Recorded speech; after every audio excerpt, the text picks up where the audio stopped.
कि सहारा हाउसिंग का और सहारा रियल एस्टेट का लगभग मैटर क्लोज हो चला है। 4 सोसाइटीज का पैसा सीआरसीएस के द्वारा रिलीज हो रहा है।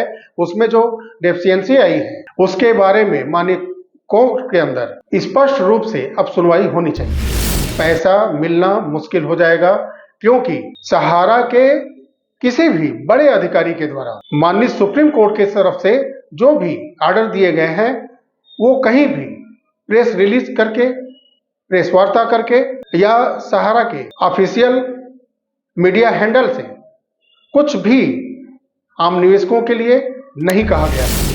10,000 रुपए किसी ने जमा किया, किसी ने 50,000, किसी ने 10 लाख, 20 लाख, ऐसे करके छोटे से बड़े अमाउंट जिन्होंने भी जमा किया है उनके हाथ में कटोरा थमाने का काम तो सहारा और सहारा के कार्यकर्ता, एजेंट सभी लोगों ने किया है। लेकिन जहां करोड़ों निवेशकों का कई हजार करोड़ रुपए वापस करना हो, जिसको छल करके, ठग करके फर्जी बांड थमा दिया गया हो कन्वर्जन का, उसके लिए स्वतः संज्ञान माननीय सुप्रीम कोर्ट भी नहीं ले सकता है।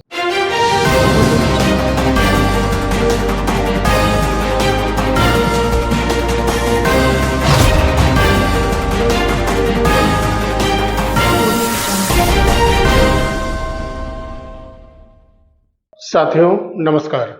जैसा आप जानते हैं पिछले महीने 3 सितंबर 2024 को सहारा सेबी केस की सुनवाई माननीय सुप्रीम कोर्ट के अंदर हुई और आज पूरे 1 महीने हो गए और 3, 4 और 5 सितंबर को 3 दिन की ये सुनवाई हुई थी और उसमें कुछ ऑर्डर आए थे जिसके तहत 1,000 करोड़ रुपए सहारा सेबी के एस्क्रो अकाउंट में, थर्ड पार्टी अकाउंट में जमा करना था।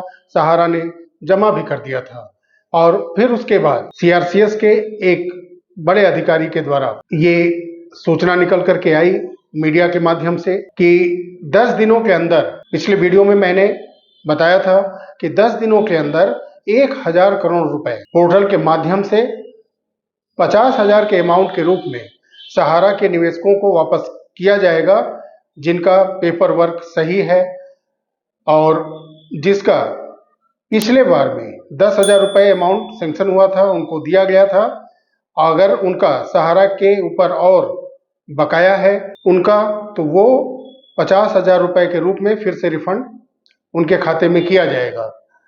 लेकिन माननीय सुप्रीम कोर्ट के द्वारा जो ऑर्डर दिया गया था वो अब 1 महीने पूरे हो चुके हैं। अब इसकी सुनवाई हो सकता है कि 3-4 दिन के बाद हो या लगातार छुट्टियां आने वाली हैं तो हो सकता है कि इन छुट्टियों के बाद 14 अक्टूबर के आसपास में जाकर के इस केस की सुनवाई शुरू हो, क्योंकि अक्टूबर के महीने में जितने भी केस की सुनवाइयां होनी थी वो 14 अक्टूबर या 14 अक्टूबर के बाद अब सुनी जाएंगी। तो अब माननीय सुप्रीम कोर्ट जो सहारा को इतना बड़ा रिलीफ दिया था और यहां तक भी माननीय सुप्रीम कोर्ट का एक आदेश है कि वो फंड जारी कर सकते हैं सहारा के लिए, सहारा सेबी खाते से। अगर सहारा याचिका करता है माननीय सुप्रीम कोर्ट के पास कुछ फंड रिलीज करने के लिए सहारा को, तो उस पर कोर्ट विचार कर सकता है, ऐसा पिछले आदेश में कहा गया था। लेकिन अब जो सुनवाई होगी बड़ा दिलचस्प होगा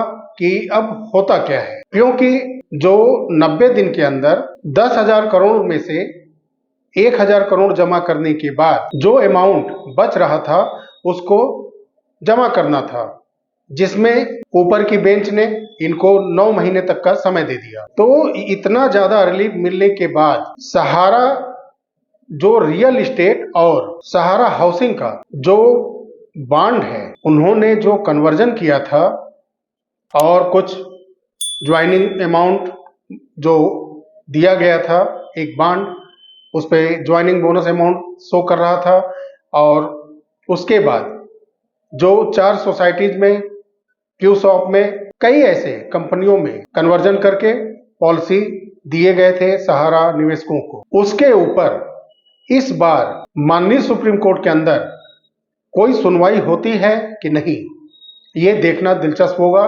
क्योंकि आप सभी जानते हैं कि सहारा हाउसिंग का और सहारा रियल एस्टेट का लगभग मैटर क्लोज हो चला है, क्योंकि जो 25,000 करोड़ रुपए जमा करना था वो फंड माननीय सुप्रीम कोर्ट ने आदेश दे ही दिया है और उसका समय भी निर्धारित कर दिया है।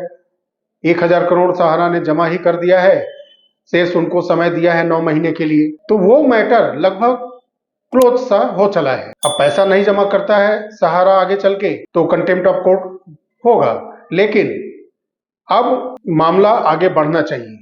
माननीय सुप्रीम कोर्ट के सामने जो 4 सोसाइटीज का पैसा सीआरसीएस के द्वारा रिलीज हो रहा है उसमें जो डेफिशिएंसी आई है उसके बारे में माननीय कोर्ट के अंदर स्पष्ट रूप से अब सुनवाई होनी चाहिए, क्योंकि अगर ऐसा नहीं होगा तो ये कहीं न कहीं मेरे तरफ से ये ओपिनियन है कि पैसा मिलना मुश्किल हो जाएगा, क्योंकि सहारा के किसी भी बड़े अधिकारी के द्वारा माननीय सुप्रीम कोर्ट की तरफ से जो भी ऑर्डर दिए गए हैं वो कहीं भी प्रेस रिलीज करके, प्रेस वार्ता करके या सहारा के ऑफिशियल मीडिया हैंडल से कुछ भी आम निवेशकों के लिए नहीं कहा गया है।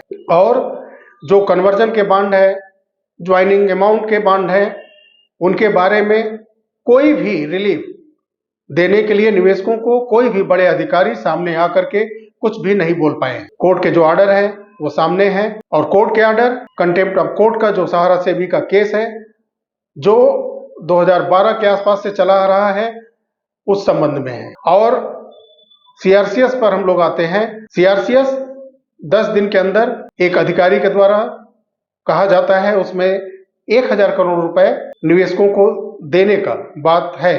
हालांकि सीआरसीएस के पोर्टल पर इसका कोई भी लीगल अपडेट नहीं है।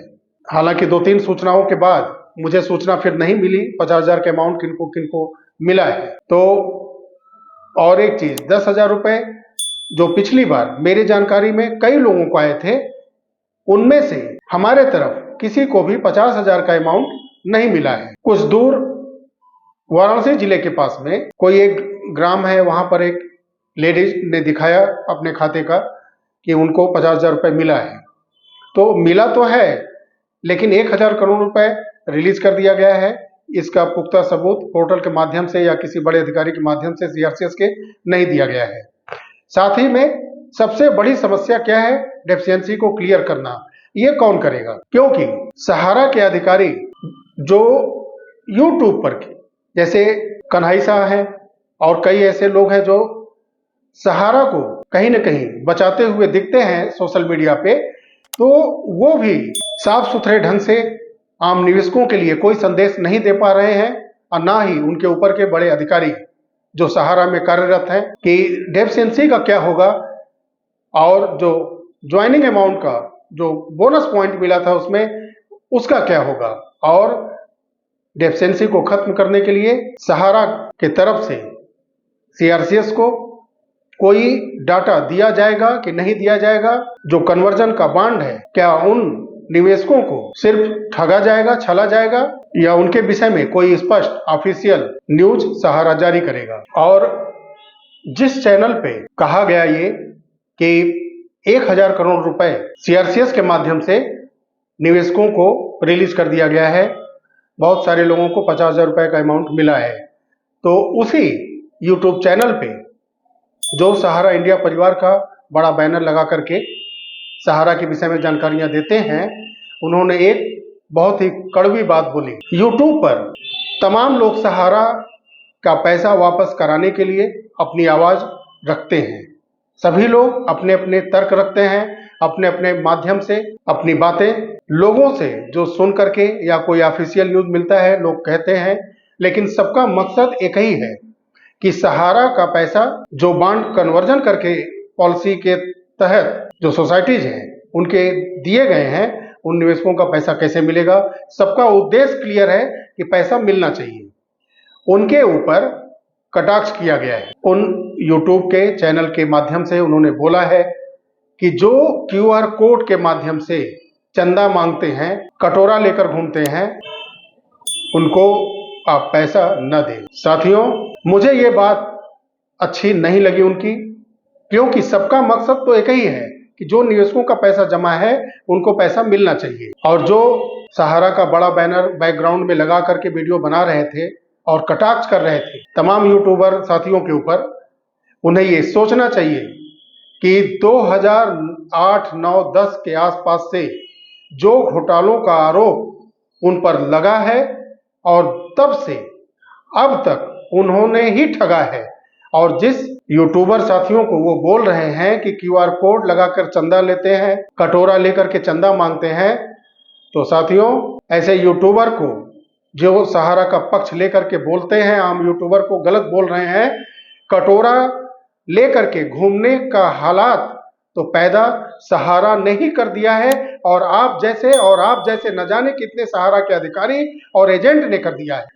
10,000 रुपए किसी ने जमा किया, किसी ने 50,000, किसी ने 10 लाख, 20 लाख, ऐसे करके छोटे से बड़े अमाउंट जिन्होंने भी जमा किया है, उनके हाथ में कटोरा थमाने का काम तो सहारा और सहारा के कार्यकर्ता, एजेंट सभी लोगों ने किया है। और आज आप बड़ा सा बैकग्राउंड पीछे लगा करके सहारा इंडिया परिवार का आप बोलते हैं उन यूट्यूबर साथियों को जो कि आम निवेशकों की आवाज बन करके सोशल मीडिया पर आवाज उठाते हैं, उनका पैसा वापस कराने के लिए प्रयासरत हैं, और आप बोलते हैं कि वो उससे अपना खर्च चला रहे हैं, क्यूआर कोड लोगों को दे रहे हैं, पैसा मांग रहे हैं कटोरा लेकर के। आपने सहारा निवेशक की संख्या जिसकी लगभग 12 करोड़ के आसपास बताई जाती है, उसमें भी घपला है। आप 12 करोड़ जितने भी यूट्यूबर साथी हैं या जो सहारा से कुछ हद तक जुड़े हैं वो 12 करोड़ कहते हैं। सीआरसीएस पे 3 करोड़ के आसपास तक रिक्वेस्ट जाता है, उसमें वास्तविक निवेशक 2-3% मिलते हैं। इसमें भी कितना बड़ा घपला है। यानी कि आपने कन्वर्जन करके जो आपने एक प्रकार से निवेशकों की संख्या बढ़ाई है, उसकी संख्या क्या 12 करोड़ है और वास्तविक निवेशक की संख्या काफी घट के 2 करोड़ से 3 करोड़ के ही आसपास रह गई है। यानी कि जो कन्वर्जन का बांड है वो संख्या तो शो कर रहा है, लेकिन वास्तविक निवेशक में वो अब नहीं रह गए। तो जो सहारा को डिफेंड कर रहे हैं ऑनलाइन आकर के, वो अपने वाक्यों को कंट्रोल में रखें और ऐसा कुछ भी न बोले कि सिर्फ एजेंट को और सहारा के कार्यकर्ताओं को और उनके कर्मचारियों को अच्छा लगे, आम निवेशक को दिल को दुखे, या जो यूट्यूबर साथी प्रयासरत हैं कि नहीं आम निवेशक का पैसा मिले, जो धोखे से उनको बांड सहारा की तरफ से दिया गया है उसका उचित हल निकले, उनको पैसा मिले।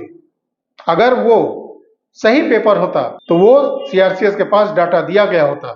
45 दिन का समय सीआरसीएस पे क्यों दिया गया है?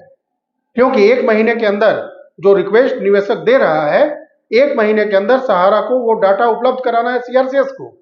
फिर उसके बाद अगले 15 दिन के अंदर फंड ट्रांसफर का एक सिस्टम बनता है, फिर वो फंड आम निवेशक के खाते में जाता है। 1 महीने के अंदर आपको डाटा देना है और जुलाई 2023 से ये पोर्टल लॉन्च हुआ है।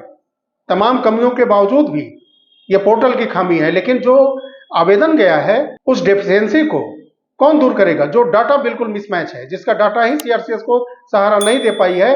ये सहारा के जो डिफेंड करने वाले लोग हैं वो क्या बोलेंगे इसके बारे में? क्यों नहीं दिया जा रहा है सीआरसीएस को? सारी डेफिशिएंसी क्यों नहीं खत्म की जा रही है? चलिए ठीक है, आधार से नेम मिसमैच है, बॉन्ड से, चलिए वो संशोधन हो जाएगा। पैन कार्ड जरूरी है, वो सही है, वो जो है निवेशक अपना अपलोड कर देगा। पेपर वर्क में जो कमियां हैं वो दूर कर ली जाएंगी, लेकिन जो डेफिशिएंसी डाटा मिसमैच का है वो सहारा करेगी, और इस पे कोई चर्चा कर ही नहीं रहा है। और ये सहारा के लोग जो डिफेंड कर रहे हैं वो भी अब भी छल रहे हैं, अपने आम निवेशकों को धोखे में रख रहे हैं। और इसमें हमें तो लगता है कि माननीय सुप्रीम कोर्ट के अंदर अगर डेफिशिएंसी का मैटर नहीं रखा जाएगा और पुरजोर विरोध करके इसको नहीं उठाया जाएगा तो ये दबा सा रह जाएगा और एक सहारा कोई ना कोई पॉलिसी लाएगी और अपने एजेंट के द्वारा, अपने लोगों के द्वारा कहीं ना कहीं जबरदस्ती फिर से कन्वर्जन होगा। और उसका हो सकता है कि कम से कम समय दिया जाए कि आपको इतने समय में अमाउंट मिलेगा, लेकिन फिलहाल माननीय सुप्रीम कोर्ट के देखरेख में यह बॉन्ड कन्वर्जन होगा। ऐसा फ्रॉड आम निवेशक के साथ किया जा सकता है। और निवेशक से मेरी यही गुजारिश है, अनुरोध है आपसे कि आप बॉन्ड नहीं देंगे, किसी भी सहारा के फॉर्म पर कहीं साइन नहीं करेंगे, अंगूठे का निशान नहीं देंगे, सजग रहिएगा आप। क्योंकि ये कन्वर्जन का बॉन्ड सहारा के लिए बहुत बड़ी मुसीबत बनेगा। और आप जहां भी हो, आम निवेशक हो या कोई संगठन ऐसा हो जो निवेशकों को इकट्ठा करके काम कर रहा है, प्रयासरत है, आप बिल्कुल प्रयास करिए और सबको जागरूक करिए कि वो किसी को बांड न दें और सजग रहें। और अब किसी भी समय अगले 10 दिन के अंदर निश्चित रूप से जो पिछला ऑर्डर था माननीय सुप्रीम कोर्ट का, उस पर सुनवाई होगी, लेकिन वो सुनवाई सहारा सेबी का केस कंटेम्प्ट ऑफ कोर्ट का है और 1,000 रुपये जमा करना था, उसके बाद 10,000 करोड़ में से जो अमाउंट बच रहा है उसको जमा करना था। ये सब चलेगा क्योंकि ये जो नया मैटर है, जो सोसाइटीज के डेफिशिएंसी एरर आए हैं बॉन्ड में और क्यू साहब बिल्कुल अभी दबा है, उस पर सुनवाई होनी थी लेकिन वो भी टल गई अक्टूबर माह तक। 15 अक्टूबर के बाद ही वो लगता है उस पर भी सुनवाई होगी। तो ये सब चीजें टलती जा रही हैं और पोर्टल के माध्यम से पेमेंट हो भी नहीं पाएगा, क्योंकि जब डाटा ही नहीं है तो पोर्टल किसको पेमेंट करेगा, क्योंकि सहारा जब तक हामी भरेगा नहीं तब तक पोर्टल सीआरसीएस पैसा रिलीज करेगा नहीं। और इसमें मैं समझता हूं कि सरकार की भी ढुलमुल रवैया है, बिल्कुल है। सरकार को स्ट्रिक्ट होना ही चाहिए, क्योंकि जो केस कोर्ट में चल रहा है वो है सहारा सेबी का और वो भी रियल एस्टेट और हाउसिंग का है। और आपने सीआरसीएस के माध्यम से 4 सोसाइटीज का पैसा वापस करने के लिए उस पर ऑप्शन दिया है, तो उस मामले में आप कड़ाई क्यों नहीं करते हैं?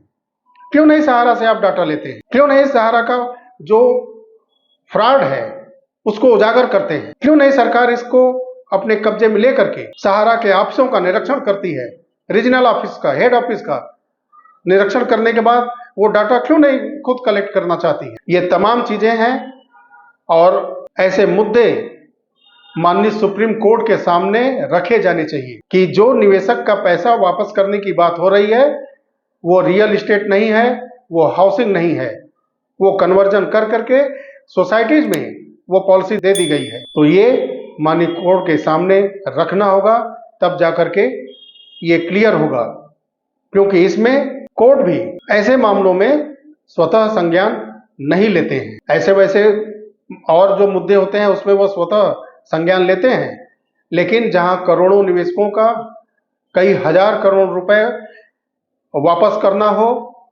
जिसको छल करके ठग करके फर्जी बांड थमा दिया गया हो कन्वर्जन का, उसके लिए स्वतः संज्ञान माननीय सुप्रीम कोर्ट भी नहीं ले सकता है। वो सहारा को फंड दिलाने के लिए विचार कर रहे हैं, सेबी में फंड सहारा से जमा कराने के लिए विचार कर रहे हैं, वायनाड में जो हादसा हुआ उसमें उन्होंने कुछ दान करने के लिए, देने के लिए कहा।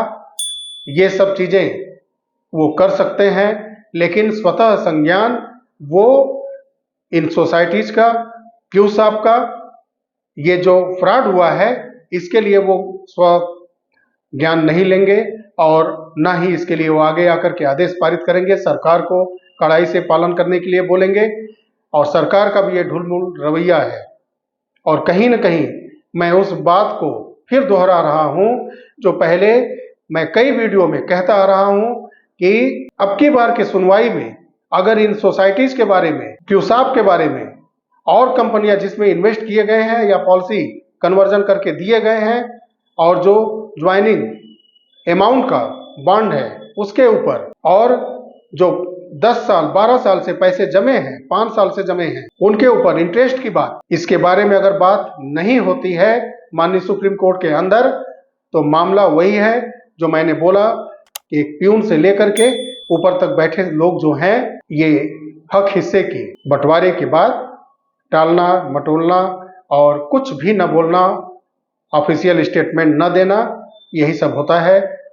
और आम निवेशक पहले भी ठगा गया था और अब कहीं न कहीं ऊपर बैठे सहारा के लोग, सरकार के लोग और माननीय सुप्रीम कोर्ट कहीं न कहीं एक प्रकार से अनदेखा कर रही है और पूर्ण रूप से कोई भी विचार विमर्श ठगे गए निवेशकों के प्रति अपना नहीं जाहिर कर रही हैं कि ये बहुत ही महत्वपूर्ण समय है और निर्णायक समय है। इसलिए आप लोगों को जागरूक करने के लिए ऐसे वीडियो या ऐसे तमाम यूट्यूबर साथियों की वीडियो शेयर करें ताकि लोग जागरूक हों और अपने बॉन्ड को सुरक्षित रखें और अपने साइन को और अपने अंगूठे के निशान को, अपने आईडी को सुरक्षित रखें अपने पास, किसी को न दें, किसी के साथ शेयर न करें। चैनल को सब्सक्राइब करिए, बेल आइकन को प्रेस करिए। मिलते हैं अगले वीडियो में बहुत जल्दी। तब तक के लिए नमस्कार, जय हिंद, जय भारत, वंदे मातरम।